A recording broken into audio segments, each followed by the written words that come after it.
سوال ہے پر جو کورٹ روم میں ہو رہا ہے آج صبح تک تو وہ ذرا لگتے تھے کہ ابھی ان کو فیصلہ کرنا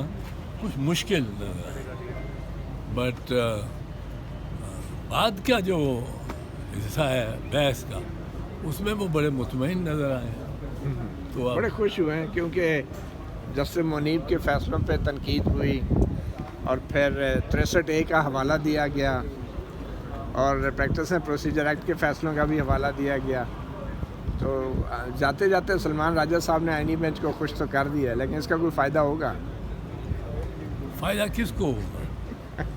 قوم کو تو نہیں ہوگا، بینچ کو ہی ہوگا، ملک کو تو نہیں ہوگا، کیونکہ یہ